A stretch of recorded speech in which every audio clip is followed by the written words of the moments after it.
What's going on, guys? It's Fantasy Stock Exchange here, bringing you another episode of the Dynasty Decision Series we're doing over here at the Fantasy Stock Exchange YouTube channel. As you guys would have heard on the last episode coming out yesterday, this is Dynasty Decisions Week, baby. We're going through all of the Dynasty Decisions questions we have currently in our queue, helping you guys out, helping you make those crucial decisions in your Dynasty leagues. But before we get into it, as always, Corey, how you doing today?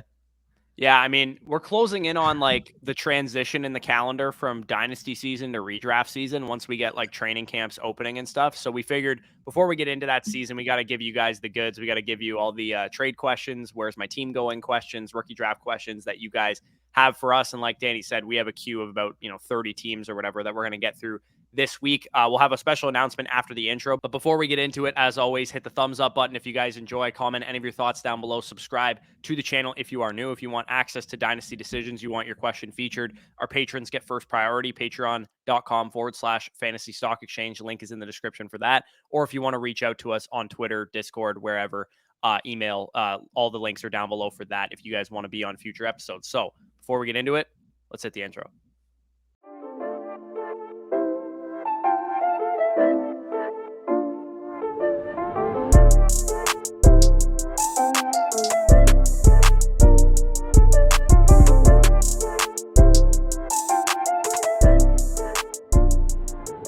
All right, so like I said before the intro, to celebrate our 50th episode of Dynasty Decisions and to celebrate Dynasty Decisions Week, our 50th episode will be on, I guess, Thursday when this is coming out or Friday when this is coming out. And on that episode, we are going to announce a winner of a Amazon gift card, $100 Amazon gift card to one of you guys, one of you loyal FSE subscribers. So to enter this contest, either on yesterday's video, today's video that we're recording right now, and tomorrow's video, so 47, 48, or 49, comment down below Dynasty Decisions. DM us a screenshot that you've commented to the Fantasy Stock Exchange Twitter account, which is linked in the description as well. And make sure that you're subscribed to the YouTube channel and following both myself and Danny on Twitter. So those are the 4 requirements for you to get entered into that contest. Like I said, $100 Amazon gift card for free for one of you guys, loyal FSE subscribers. So if you're interested in that, check out the pinned comment. Will be all the details listed there, and also just comment down below Dynasty Decisions for the algorithm as well. So mumbo jumbo aside, stuff aside, let's get into the first question, which is from Kyle. Who is a member of the Patron, Kyle Quad 4 on Discord, 10-team Superflex PPR League. You guys can see the team on the screen there. Dak Prescott, Jalen Hurts, Trevor Lawrence as his main quarterbacks. Austin Eckler, Antonio Gibson, DeAndre Swift, Breece Hall as his main running backs. Also has Jamar Chase, CeeDee Lamb, Brandon Cooks, Elijah Moore, Allen Robinson, etc. at wide receiver. And then at tight end, mainly Mark Andrews and TJ Hawkinson. Does not have any of his first, second, third, or fourth round picks in 2023. Does not have his first in 2024. All of his picks in 2025. He said here he used his 2023 picks and some backups to acquire the 101, which was Breece Hall. Then he traded his 2024 first for Mark Andrews. So basically wants to know thoughts on his team in general and if there's any moves that he would make. Rebuilding since 2020, and now he's ready to make a push, basically push his chips into the middle. Yeah, I mean, this is clearly a win now team, as you guys can see. There's a lot of point potential with the structure of this team, especially given the fact that you don't have your 2023 or 2024 first round pick. The main move that really sticks out to me right away before I fully dive into it is, yes, so like Mark Andrews, I fully agree. He is a difference maker at tight end for the cost of a 2024 one. I have no problem going out and making that move. The name that sticks out to me, though, if you can package, TJ Hawkinson to Jalen Hurts and maybe get his star quarterback, or potentially you can package TJ Hawkinson with Antonio Gibson and get a huge upgrade at running back. Those are the main evident moves. If you can, package Hawkinson and Gibson, do you think you can get up to like maybe not McCaffrey range, but maybe right under that? Maybe, Barkley in a small receiver piece, something like that? Yeah, maybe ETN, Dobbins, Akers, if you're into somebody like that. I'd be cool making a move like that. Antonio Gibson will be most likely your RB3 for this season, depending on how Breece Hall kind of works his way into the starting roster right away. But Austin Eckler and DeAndre Swift are going to lock down that position for you. You do have 2 flexes, obviously, that, Gibson can work his way into. But, yeah, I agree. I think Hawkinson and Gibson are the 2 guys that I would potentially look to upgrade on this roster. But, I mean, if you did nothing with this team, you'd probably still be in a great position to compete. Like you said, 2 top 10 quarterbacks with those 2 guys that you have there. Eckler and Swift should both be top 8 running backs this year. Jamar Chase, CeeDee Lamb, those guys should be top 10 wide receivers. Brandon Cooks, Allen Robinson, Elijah Moore, all, top 24 caliber dudes as well. And then Andrews should be a top 3 tight end with Hawkinson also contributing to a pretty sizable degree as well. But yeah, Hawkinson would be the guy for me as the biggest standout of what I would look to move. Gibson, Hawkinson, maybe you want to move them, try and recoup some of your draft capital, or if you want to just go after another running back or wide receiver or something to help you compete. Or maybe again, like you can add Hawkinson to Hurts and go after like maybe somebody's lower on Kyler Murray, Lamar Jackson. Maybe you can work up to that tier. That's the other option I could see. Again, I would be very creative with the type of offers I make, but either Gibson and Hawkinson for a huge upgrade at running back, or maybe a Hurt/Lawrence plus Hawkinson to get you. Hopefully, like if you can somehow get into that Kyler Lamar range again, like I said, that would be a home run type of move for you. Yeah, I also would consider just 1-for-1 swapping Antonio Gibson, getting a little bit more fragile at running back and grabbing a wide receiver. If you can get Keenan Allen for Antonio Gibson, just do that. Like your team is ready to compete. Keenan Allen's going to be a bigger point difference maker to your team, especially in a PPR league, than Antonio Gibson will be. So I'd be cool making a move like that. Michael Thomas, Mike Evans, anybody in that territory would make some sense as well. Yep. No, I agree. So we can move on to the next team. That's going to be from Chan Hughes. And this is a 12-team Superflex tiered PPR league. You guys can see the team, but the headers at quarterback are going to be Matthew Stafford and Ryan Tannehill specific. Running backs, you got CMC, Miles Sanders, CH, etc. there. Wide receivers, Cooper Kupp, Garrett Wilson, George Pickens, and the others there. Tight ends, you have Travis Kelce, Bush's enemy, to say the least, there. So he has a couple questions here. First of all, is this team good enough to compete? I'll let you take a look and give me your thoughts on that. This team looks really shallow to me, if I'm being honest. Like, if you go across the board, your first guy, Stafford, CMC, Kupp, Kelce, that's obviously very good. But then the second you go to the next territory of your second guy at every position, it gets pretty dicey pretty quickly. Yes. You would need probably a lot to break right to compete with this team, and including, some of the better teams in your league suffering some injuries. Like, it wouldn't even just be your own team that you would need a lot to break right for. So yeah, I think personally, this is the type of team that I would look to reconstruct and rebuild with because, come mid-season, you might lose a lot of value on some of these players. As it currently stands, Cooper Kupp is a top 20 pick in Dynasty startups right now. Not saying he's going to be bad next year, but there's a chance that he's viewed more as like a back-end wide receiver one midway through the season. And that's something that will obviously have lost value for you. And you can transition Cooper Kupp into probably multiple first-round picks right now. Yeah, the problem with Cooper Kupp, again, if you're like completely a top 2 team in your league and you want to hold on to Kupp because he's projected to be the wide receiver one this year, sure. But in your position, like Cooper Kupp's a tough asset to be holding because even if he still has a really good year next year, let's say he has 1,300 or 1,400 yards and like 10 to 12 touchdowns, which is still a top 5 wide receiver type of season. He falls to the wide receiver 9-10 range in Dynasty as opposed to, the wide receiver 3 to 5 that he's currently about in most startups now, 18th overall pick currently, according to Deco FF80P. So if you can transition that in your position, you're not relying upon that production because quite frankly, I agree with Corey. I don't think that you can really make the case to be a top 2 to 3 team in your league. So if I'm not stuck in that, again, we always say monsters win championships, not good teams. So if you can transition what's probably a solid team right now for parlay that into future 2023 2024 capital and be able to rebuild this thing with young appreciating talent to be able to push your chips in by 2024, that's the type of reconstruction I would do. Again, this is not a team that I'm looking at like as a full rebuild, more so as a retool, maybe packaging those high value quality assets that you have with CMC, Kupp, Kelce, and if you get a crazy offer for Stafford, like if somebody says, listen, like I want to push my chips in, I'm willing to give you, Zach Wilson in the 2023 first for Stafford. I wouldn't be shocked if that's the type of deal that could materialize in your league. Maybe, you can make it a huge deal. Wilson and 3 firsts could get the guy Stafford and Kupp and get them that stack. And if they're trying to win now, I mean, that's a league winning type of stack for them if they have the basis to be able to compete at that point. Right.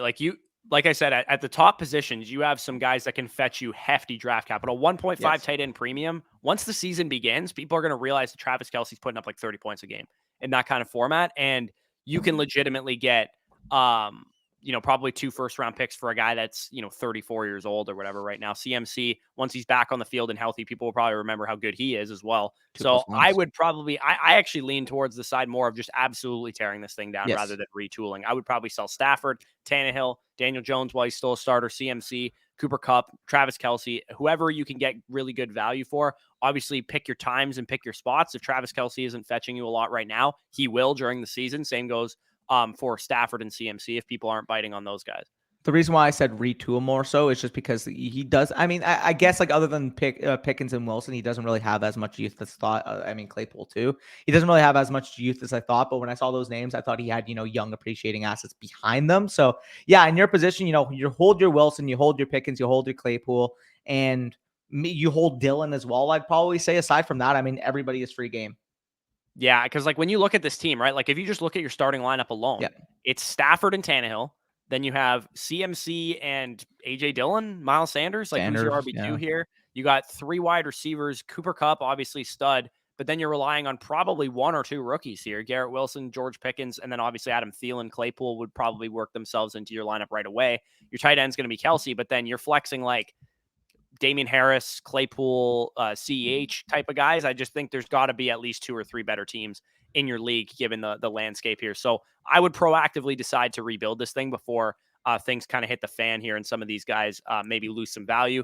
He says, if you're not, obviously we are looking to rebuild this thing. He said, kind of scared this team. It's going to be stuck in the middle. So I'm thinking I may want to blow it up and do it at the right time. So yeah, like I said, at the right time, the right time to sell Cup would be now, I would say, because I think he's probably not going to go much higher in value. He's currently the highest valued older wide receiver. So he can't really go any higher than that. He's a top 20 pick. CMC and Kelsey, you might want to hold off until the season because they have their own separate concerns. One, Kelsey's just old and people don't value older players in the offseason. And CMC, the injury concern will scare some people off. So maybe I'd wait to sell those guys till like week 3, week 4. Yeah, no, I agree. We can pretty much transition to the next team. He kind of outlines it here. I think I may need to blow it up. Yeah, I would agree with you at this point. You have some, high level point producers that you can transition and parlay into capital. So I like that move. We can move on to Josh Lindsay's team, a 10-team Superflex tight end premium league. He says that the startup was last year. They start 2 running backs, 3 wide receivers, a tight end, and 2 flexes in additional to the Superflex format. You guys can see the team, but heading the quarterback core, you have Dak Prescott, Tom Brady, and Trey Lance here. Running backs, you got Alvin Kamara, Saquon Barkley, Travis Etienne, James Conner, and Melvin Gordon. Wide receivers, CeeDee Lamb, Deebo Samuel, Keenan Allen, Amon St. Brown, Michael Gallup, Chase Claypool, and the others there. And at tight end, you got Mark Andrews, followed up by TJ Hawkinson and Robert Tonyan. You guys can see the picks there. He does not have his 2023 first, but he does have 4 2024 ones, 2 2024 twos, and an allotment of future picks there. So overall, he kind of just wanted us to look at the team, maybe give some advice there, and go over his recent deal. So we'll go through the recent deals first because that's what he lists here first. The first deal, the most recent one he made, was he was able to receive Saquon Barkley, Mark Andrews, Amon St. Brown, Jamison Williams, a 2025 1 and 2, and a 2023 3, as well as 2 2024 seconds for Kyle Pitts and Ezekiel Elliott. I love Kyle Pitts, but if you're telling me I can recoup that type of value and still get Mark Andrews, yeah, I'm smashing it.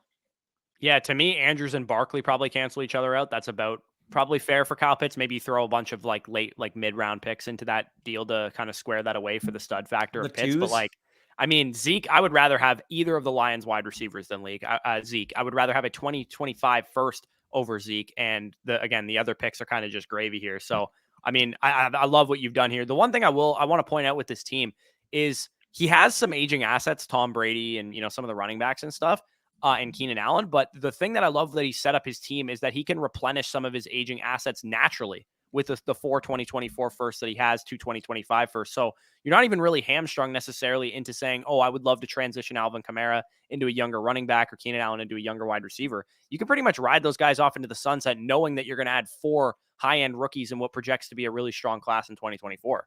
yeah, no, I mean, this team is built to quote unquote win forever, if you will. Cause I mean, you have, young appreciability even in your top assets. I mean, you're still talking about Trey Lance, a very, very top end type of asset. Dak Prescott, he's older for a quarterback, but realistically, I mean, until he's 33 years old, he's probably still going to be a locked and loaded top 15 pick in Superflex leagues, given the talent and given the situation insulation there over in Dallas. CeeDee Lamb, we know how he is in Dynasty. He's a top 5 wide receiver. Yeah, like you have a lot of young Just talent. look at the starting lineup, man. Yeah, Like this year, it'll be Tom Brady and Dak Prescott, unless Trey Lance obviously is great. You're going to have Kamara and Barkley as your top 2 running backs. You're going to have CeeDee Lamb, Deebo Samuel, Keenan Allen as your top 3 wide receivers, with Mark Andrews as your tight end, and you're flexing like ETN, James Conner, Amon-Ra St. Brown types. Like that is a really, really strong team for this year, and also you're pretty well set up for the future. there is one move that sticks out to me like a sore thumb. If your league really loves the name value of Alvin Kamara and you can move him for Leonard Fournette plus, maybe a plus a 2023 second, or maybe you give Kamara in a second for Fournette in a first, you can get that type of move. I'm doing that 100 times out of 100. Yeah, maybe, if Alvin Kamara is ready to play week one, he may outscore Fournette, which, again, that's still a conversation. Generally, if we knew Kamara was playing 16, 17 games next year and we knew that from Fournette, that's like a conversation 50-50 type of deal with who will score more, given the insulation that Fournette has in that Tampa offense. Only the dynasty market hasn't kind of adjusted to that yet. They are both win now running backs, except one goes incredibly early in startups comparatively to the other. So I think Fournette would be a great pivot while still accumulating some value, accumulating some extra liquidity to this team, which you've already built out plenty. Yeah, and I wouldn't mind even just upgrading from Kamara to a younger running back like That would work Swift too. or Najee or somebody like that with the team that you currently have set up. All right, and he wanted us to review the trades that got him to this point. So we're going to start with like the first trade that he made, and then obviously the most recent trade we kind of outlined, the Barkley Andrews one. But the first trade that he made was he sent away Kenny Pickett and Cortland Sutton, and he got a 2023 first and a 2024 first. We don't need to spend any time on that. You took that guy to the woodshed. Sent away Justin Jefferson, received Debo, Sutton, Trey Lance, a 2024 first, and the 201, which again was Pickett. So that's pretty crazy to me. Like, how much is Debo? What's the difference between Debo and Jefferson? Like, it's there's a difference, obviously, but Debo and a 2024 first and Sutton, is that enough for you to move off of Jefferson? I would say 2 1s of value. Debo and Lance for sure is enough for me to move off. 100%, yes. Debo and Lance would get it. I would value Lance at about 2-1. So yeah, Debo and Lance would do that for me in a heartbeat. Yeah, I think Debo and maybe 2-1s, maybe not obviously both 2023, but maybe Debo a 2023 one and 2024 one is probably about market value. Yeah, you got free assets here. You got a free Lance for the most part. If I value, Debo, a first, Pickett, and Sutton, let's just say hypothetically for Jefferson, which may even be more on the costly side, you got a free Trey Lance or you get a free 2024. So either way, like I like the value that you got here. This is the definition of if you were to sell high on an asset, what the type of package you should be looking for. Yeah, and it's pretty crazy to me that somebody gave up that much for one wide receiver. As much as I love Jefferson, that is a lot to give up. And speaking of a lot to give up, he traded away 2023 first, two 2024 first, and a 2024 second for Kyle Pitts. And obviously, we just talked about the trade that he eventually flipped Kyle Pitts for even more than that. But that is, I would say, probably appropriate value. Three firsts and a second. That's pretty much what Kyle Pitts goes for. Which it doesn't shock me one bit that you had to pay that, especially in a tight end premium league that you're in. And then the final trade that he made leading up to the final one that we already talked about is he got a 2024 first in exchange for Jameson Williams, which easy trade to make there. So going over all those, he basically said the last thing here is he finished third in the first year of this league. He's made some moves to feel like he's kept himself in a contending window, but also acquired a lot of future assets. Would you recommend any more moves before the season or wait to see? And use some of my draft capital to buy somebody on a bad team or something like that. I would say for the most part, it looks like you know what you're doing. We kind of outlined some moves already. I think we can move on to the next team. All right, so the next Patron question is going to come from Mason, a 10-team Superflex league. You guys can see the team on the screen. Tua Tagovailoa, Jared Goff, Mitch Trubisky, etc. They're a quarterback. Running backs, you got J.K. Dobbins, Miles Sanders, Devin Singletary, Travis Etienne. Wide receivers, Keenan Allen, DJ Moore, Hollywood Brown, Juju Smith-Schuster, etc. there. And then a tight end, Mooney and Elijah Moore buried at the bottom. Just thought I'd shout that out. I don't know why they're at the bottom. I don't know why they're under DPJ, but I mean, you do you. And at tight end, you got Mark Andrews, Darren Waller, and Cole Kmet, along with what looks like the 103 and 201 and 207 this year. 5 2023 ones and a second. And both your picks, 2024 1 and 2 in 2024. So he kind of wanted us to just, go through some of the trades and what is that overall second trade. Yeah, overall, where he's at. I'm assuming that second trade must have been made in season, which kudos to you because that is a fantastic move. But I'll let you, give your input on the team. Just for next episode, make sure Elijah Moore and Darnell Mooney aren't behind Donovan Peoples-Jones.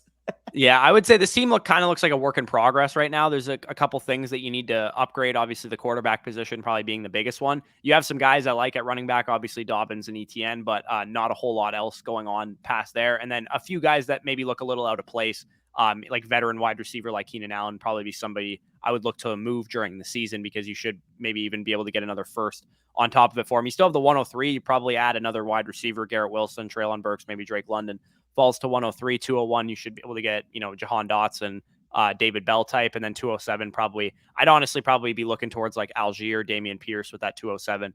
But we can get into the trades here. He received J.K. Dobbins, the 201, and a mid-first for Derrick Henry in a 307. I would rather have J.K. Dobbins in a heartbeat by himself over Derrick Henry, especially given the state of your team where you're looking towards more of a future window. The fact that you got a mid-first and a 201 on top of that for Derrick Henry in the 307 is a great move. I'd rather a mid one over Derrick Henry, especially in a 10-team league. I mean, yeah, and especially considering you're not trying to compete.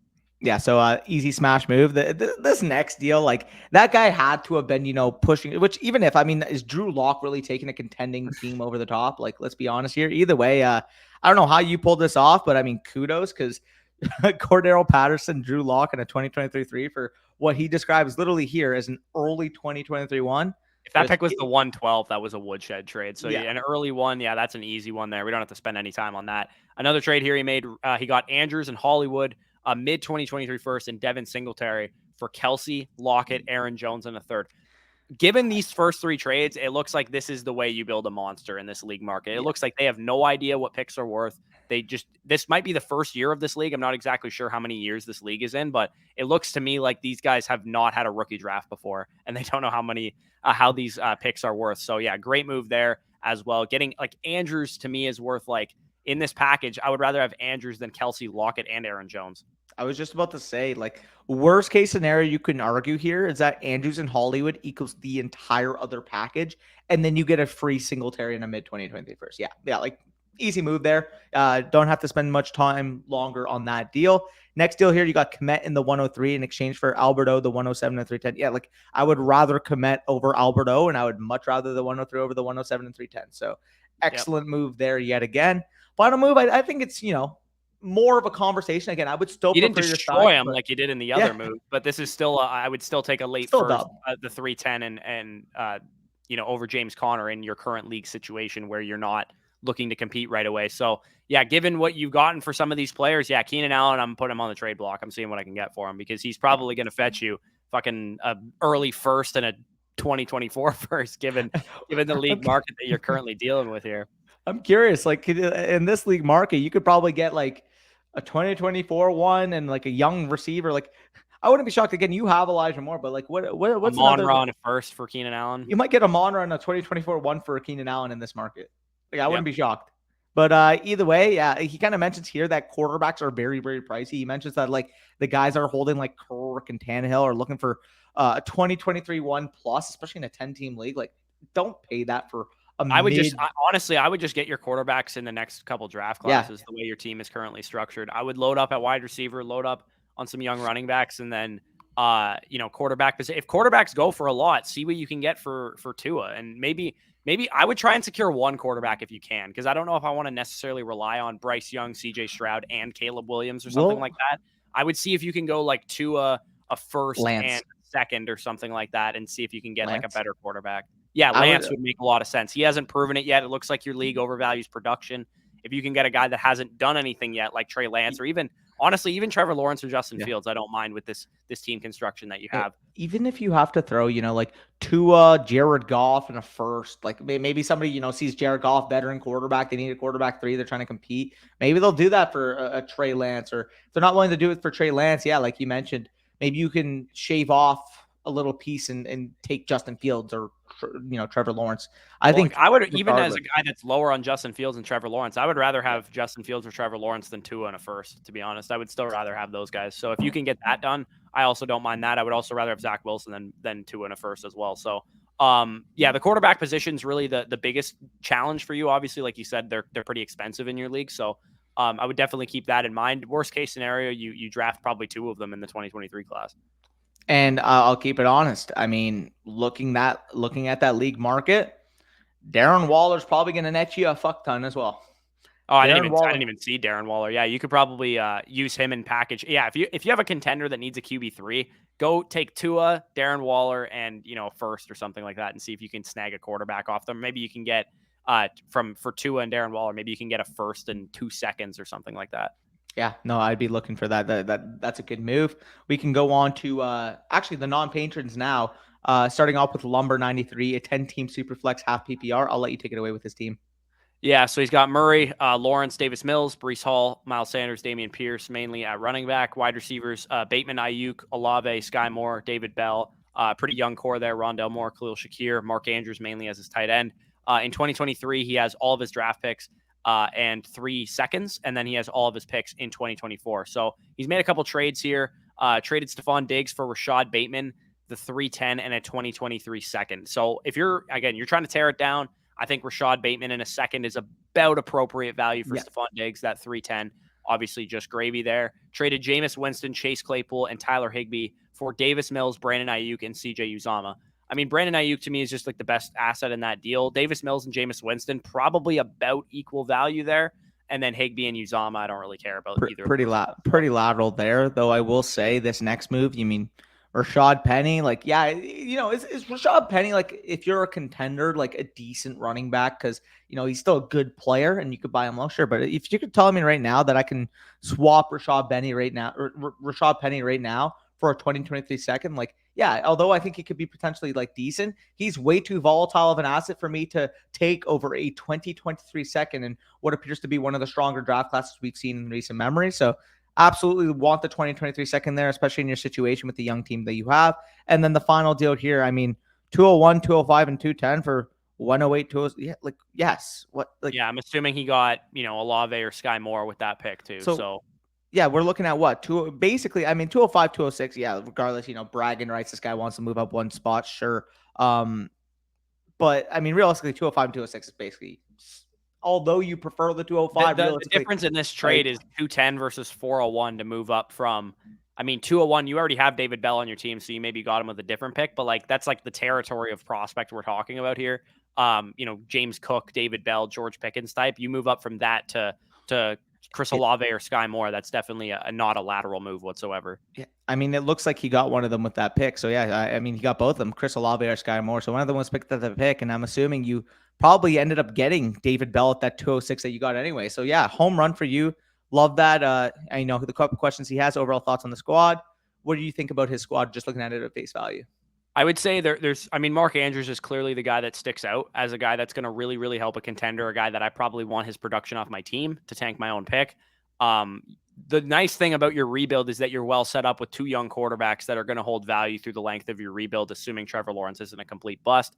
Mark Andrews is what I'd be looking to sell. I think your wide receiver core's got some steady pieces. Hopefully you can collect some studs or some of those guys turn into studs. Breece Hall's your main building block at running back. Anybody else is up for grabs. Damian Pierce, Miles Sanders, anybody gets out to a decent start. Antonio Gibson misses 4 games. I'm selling Brian Robinson. Like anybody on your team is, up for grabs at running back, probably sans Breece Hall, unless it's like a godfather.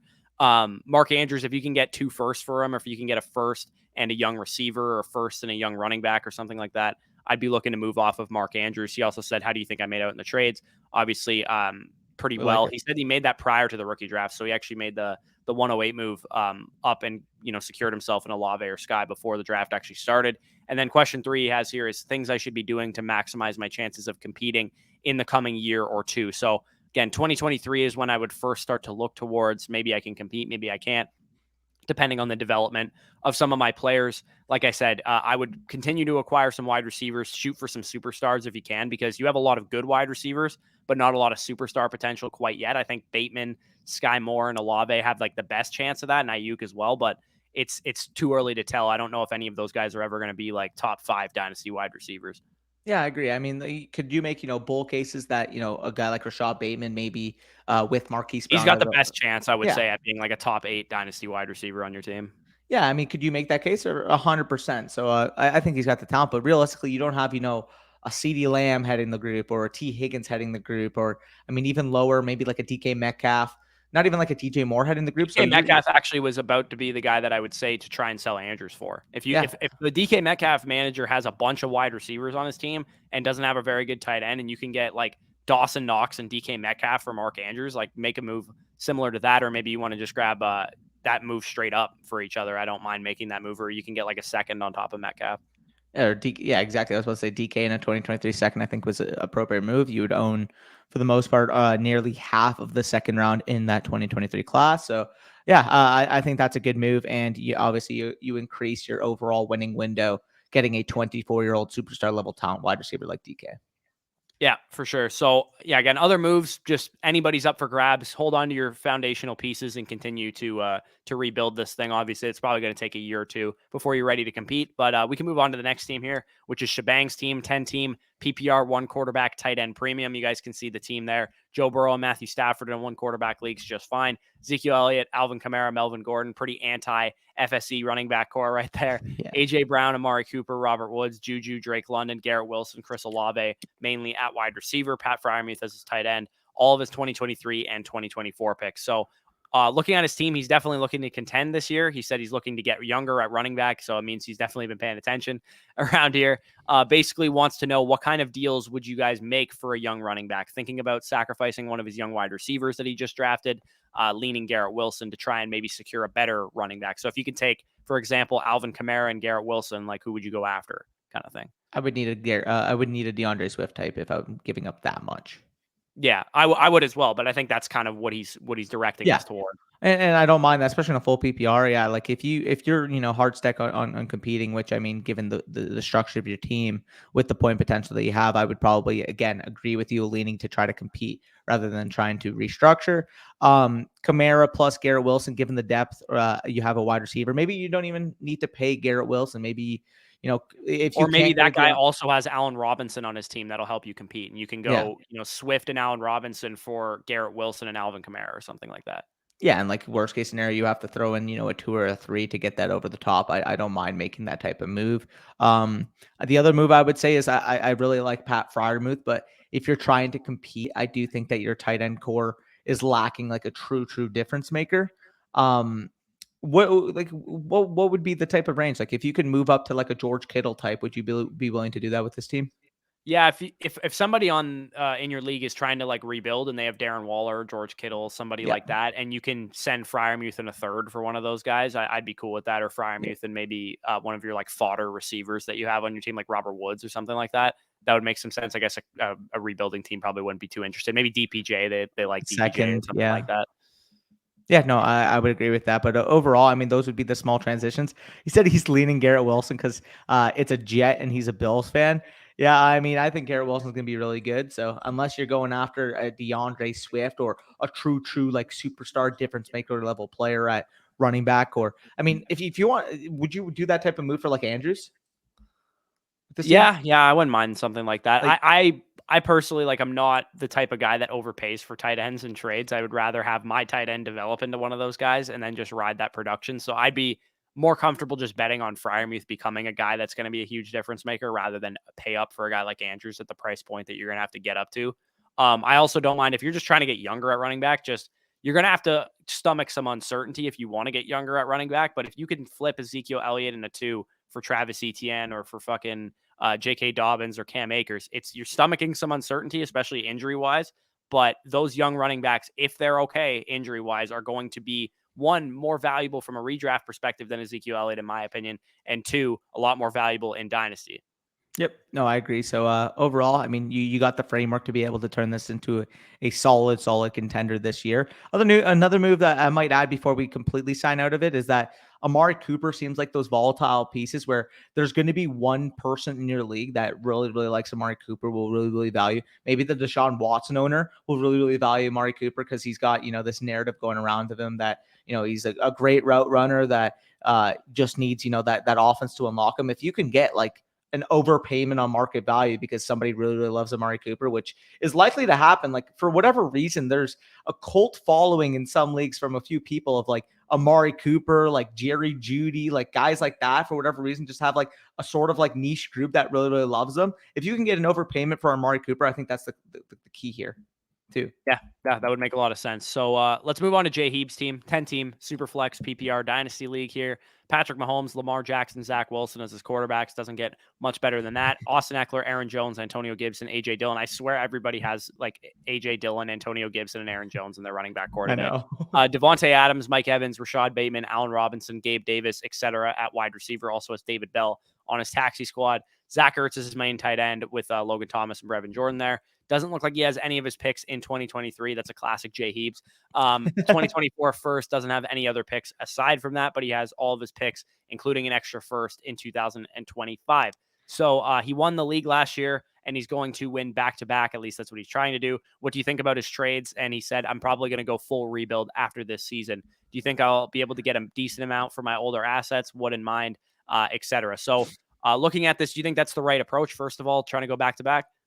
Yeah, I mean, with the structure of this team, I don't mind seeing where my point potential is at. You have crucial difference makers at different positions. So Devontae Adams is going to be a top 5 wide receiver this year. I don't care if people might create a narrative about him that he switched teams, but realistically, Aaron Rodgers is better than Derek Carr, but the Raiders also throw the ball a ton more than the Packers did. So realistically, I think Devontae Adams is locked and loaded, 155, 160 plus target wide receiver, regardless on what should be a better offense. So I think he's going to be a difference maker. Austin Mike Evans, Eckler, without Godwin on the field, yes. Mike Evans is probably going to be a similar difference maker at wide receiver. Eckler going to be a Yes. top 3, top 4 running Mahomes back and Lamar. in fantasy. Aaron Jones could see a target uptick. Those two quarterbacks are going to be 25 point per game scorers as long as they're on the field. Definitely have a lot of difference makers with this team. So his trades real quick that we can go over here. He traded away Joe Mixon, Baker Mayfield, and Gabriel Davis in return for Zach Wilson and Antonio Gibson. So he still has Gabriel Davis listed on his team here. You'll see. I'm guessing he doesn't, unless he traded You got for him him back. again. You got him back. Okay, he got him back. So that's why. Okay, so initially looking at that trade, I mean, Mixon and Gibson, the difference between those two guys is there's a difference in Dynasty, but it's not a huge difference in my opinion. And Zach Wilson more than clears that second part of that package easily. So yeah, Wilson and Mixon are probably more equivalent assets now that I think about it than Gibson and Mixon. So I'd rather have Wilson than Mixon, and I'd rather have Gibson than the rest of the package. So yep, no, I agree. We can move on to the next deal. He gave away your most hated player in Dynasty, it seems, in Travis Kelce, along with Matt Ryan, in exchange for Zach Ertz. He got back Gabe Davis. He actually lists here, got him back, as well as a 2024 and 2025 first. I'll just say it right now. Yes, is Travis Kelce going to be like pretty significantly better than Ertz this year in fantasy? Sure, like he's going to be a top 3 tight end. That's not a slam dunk though, man. Ertz could be like 11, 12 points per game score, and Kelce might be 15, 16. Like it might not be that huge of a difference. But that's what I was transitioning to. I think Ertz is like, if he stays healthy, he should be a top 10 tight end this year, despite being the same age for the most part as Travis Kelce. And then you look at it, I mean, a 2024 and a 2025 first is just absolute gravy. So, I mean, realistically, Gabe Davis goes before Matt Ryan in startups. I would rather have Gabe Davis than Matt Ryan. And then if you're telling me I can get Ertz and 2 1s for Travis Kelce, I'm doing that every day of the week. Yeah, because you still maintain a competing window with that tight end. And also, I would also consider, too, going after Rob Gronkowski at his current price right now. Then you have Ertz and Gronk. You can kind of swap out tight ends depending on the week or whatever. So this next trade here, I mean, I don't know how you got a 205 for Jacoby Myers, but James Cook at the 205, I'm very fine with James Cook at that point in time. I'm not fine with James Cook when you have to pick him at 107, 108, 109. Like some of you guys have indicated he's gone in your drafts. But at 205, I'm cool with James Cook. Yeah, exactly. I mean, anywhere after like 201 for James Cook, I think is appropriate. If you have to like maybe, and like, you're not a big fan of Pickens, you're not a big fan of, maybe you're scared of Dotson. I don't know. We would take Dotson, but like if you wanted to take him at the 112, I think that's about the range it starts getting relatively appropriate. But for me personally, 202 is a sweet spot. So the fact that you got him at 205, I think it's more than fine. Yeah, exactly. So the rest of this team, I think you're probably on the right track. Just try and compete again this year. And do you think he needs to? His other question here is, does he need to go full rebuild after this season? I was just going to mention, he also actually made one more deal. He traded away Donovan Peoples-Jones and $17 of fab for David Bell. Yes. Yeah, I'd rather have David Bell easily than Donovan Peoples-Jones. And the $17 of fab, I don't know how that was negotiated, but that's kind of fun. Either way, yeah, I think, I don't necessarily know if you have to fully rebuild this team, although, I mean, your running back core is definitely going to be up there in age this time next year. Eckler and Aaron Jones will both be 28 years old. Gibson might be on the ropes as far as the starting job is concerned. Adams and Evans will be like 29 and 30 respectively. So definitely I would probably consider tearing this thing down. Maybe you get a Godfather offer for one of those quarterbacks, but you could probably still hold the 3 quarterbacks you have going into the future of your rebuild.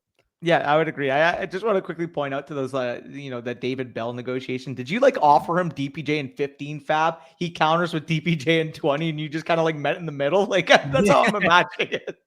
Yeah, that's true. That's pretty funny. But yeah, either way, I think Jheebs is on the right track here. Let's go on to the final team of the video. Ryan Pinheiro here, 12-team PPR 1 quarterback league. You guys can see the team on the screen there. Deshaun Watson and Zach Wilson as his main quarterbacks. It is a 1 quarterback league. Kenneth Walker, Tyler Algier, etc. at running back. AJ Brown, T. Higgins, Michael Pittman Jr., Allen Robinson, Sky Moore, Elijah Moore. I swear to God, these wide receiver cores are just starting to blend together. And Kyle Pitts, this is like the FSE staple. Kyle Pitts, AJ Brown, T Higgins, and all these wide receivers with like one solid running back like Kenneth Walker, and then Deshaun Watson as the quarterback. So yeah, definitely a well set up team here for like a 1 year productive struggle or something like that.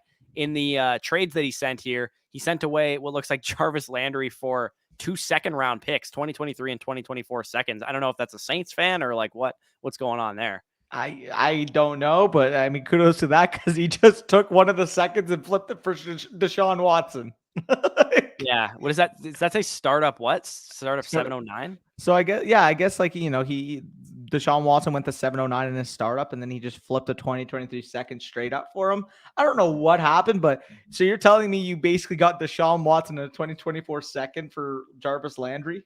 Is that what I'm reading? Even in a one quarterback league, that's a huge W there. So just wanted to know what you guys think of my team and the trades that I've made so far. Is this a win now or a rebuild? I mean, this is he didn't list his picks here, so I don't know what his picks are looking like in 2023, 2024.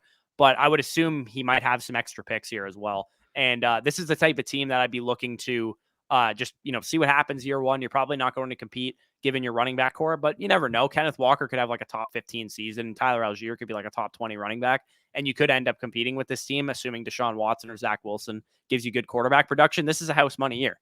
And in 2023, if you have like 2 or 3 or 4 first round picks, it looks like Danny just found what his draft capital is looking like. What does he got? He didn't list the rest of his draft capital, but he does say here that he ended up also flipping Allen Robinson for a 2024 first on this team. So given that move as well, I mean, great move, by the way, but given the fact that you also did that move, like, yeah, this is a productive struggle. This is a team that quite literally within, 2023, 2024, you can build this up into a monster if you play your cards right. Because, I mean, that wide receiver core already is fantastic. And, you just add a couple more running backs to this team for the most part, especially in a one quarterback league. Deshaun Watson's going to be on the field next year for the most part, assuming he gets suspension this year. Kyle Pitts, we know he's a difference maker at tight end. You just need probably 2 difference makers maybe at running back, and this team is loaded and ready to go. Yeah, exactly. There's not much else you need to add to this team aside from a couple difference-making running backs. So if you secure Bijan next year, if you secure, even Gibbs and Tucker or something like that, you could probably compete as soon as next season. Yeah, no, exactly. But overall, anything else you have to say on this team, or should we wrap up this video? No, we can wrap up this video. Again, if you guys made it to this point in the video, comment down below Dynasty Decisions. If you want to be entered to win a $100 Amazon gift card, either commented on this video, commented on tomorrow's video, or commented on yesterday's video, and DM us a screenshot with 1 that you commented, number 2 that you're subscribed, number 3 that you're followed both of us on Twitter, and you'll be entered into that giveaway. We will announce the winner at the end of episode 50 of Dynasty Decisions, which will be dropping on, I got to get the date right now. So today's Monday as we're recording this, Tuesday is when this is dropping, Wednesday's 49, Thursday is when we will be announcing that. So Dynasty Decisions episode 50 on Thursday is when we'll announce the winner. If you want to be entered, like I said, follow the steps that I talked about. They will be pinned in the comment section down below if you want to check them out there. Hit the like button if you guys enjoyed this video. As always, subscribe to the channel if you're new. We just passed 11,000 subscribers, so we definitely appreciate that as you guys are listening to this. And check out the Patreon, check out Underdog Fantasy using promo code FSE. You get 100% match back on whatever you put in, so you can get a lot of practice in for your redraft leagues coming this summer, get a lot of fun, win a lot of prizes for Best Ball Mania 3, $2 million to first place, $10 million in total prizes using the promo code FSE. You get our Dynasty Rankings Manifesto totally for free as well. So with that being said, peace out. We'll talk to you soon.